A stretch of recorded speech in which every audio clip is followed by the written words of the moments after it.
Howdy, challengers, and welcome to day 3 of the 21 Day Purpose Challenge.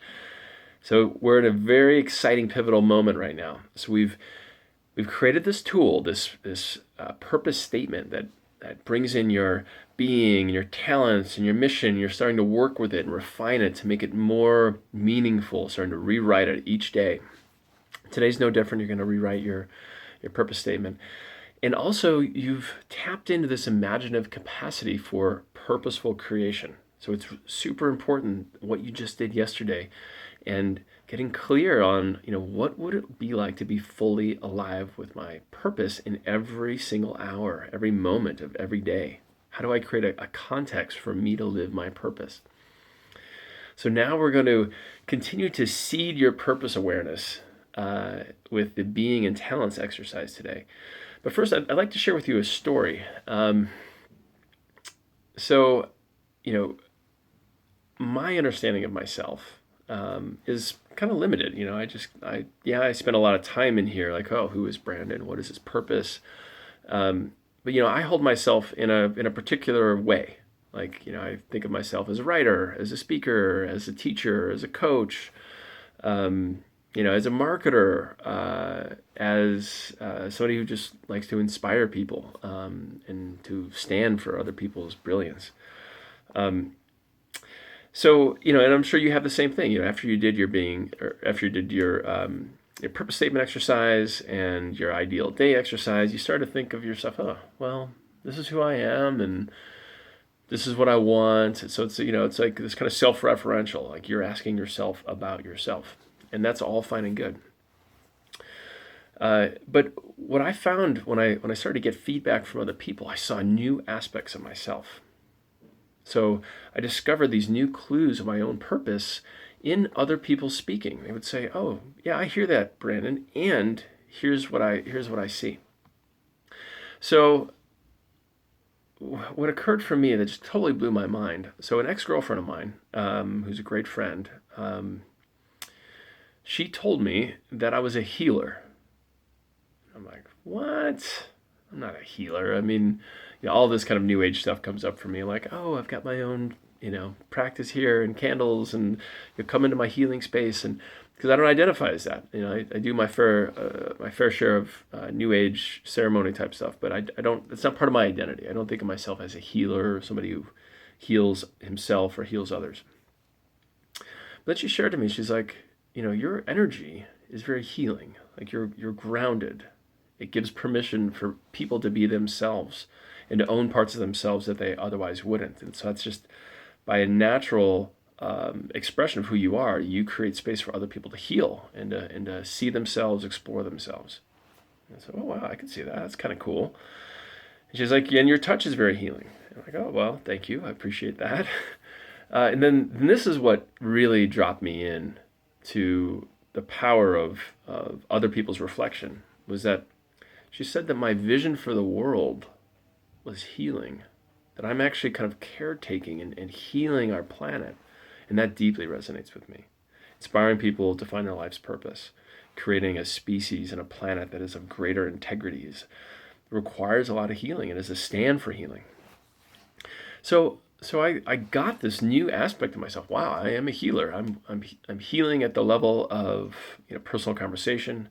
I'm healing at the level of touch. Like I love giving people shoulder rubs and hugs and all that. And my vision and what I do as a writer, as a coach, as a teacher, is healing. I heal humanity.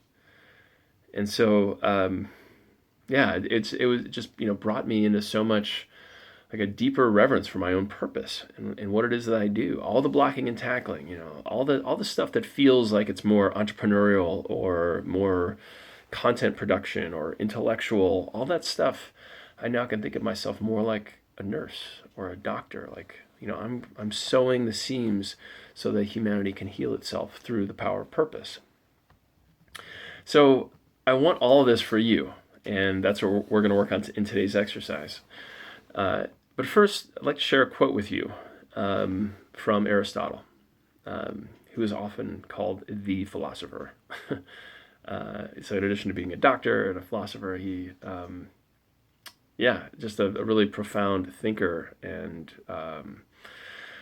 but what Aristotle said, what is the essence of life?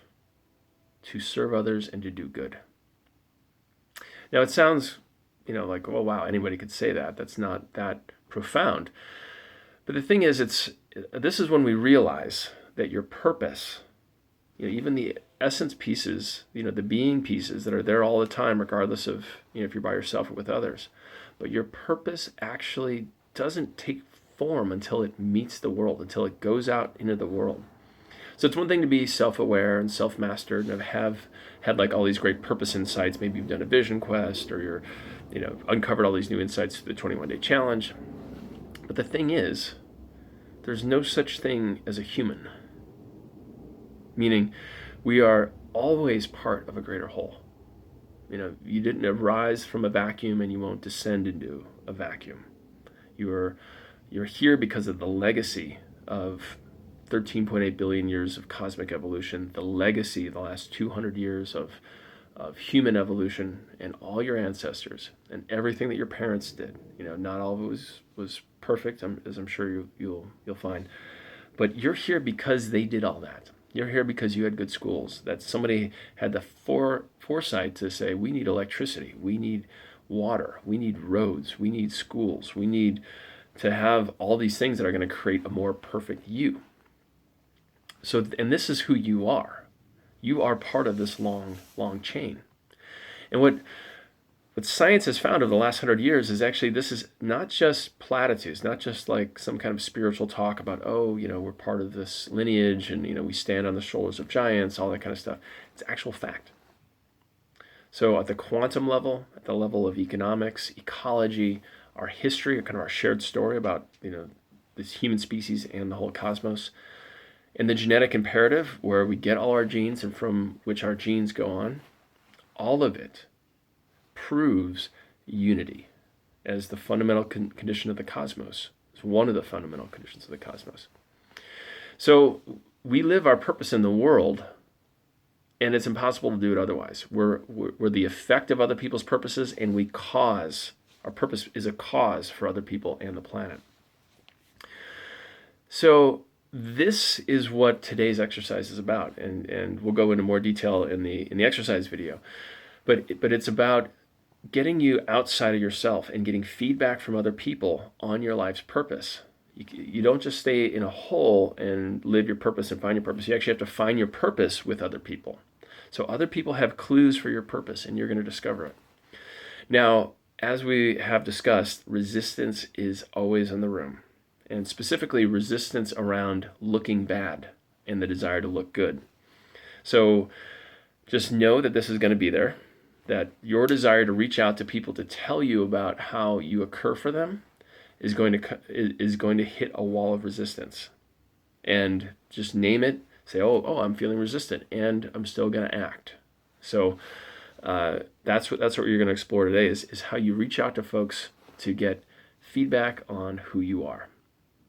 We'll see you tomorrow.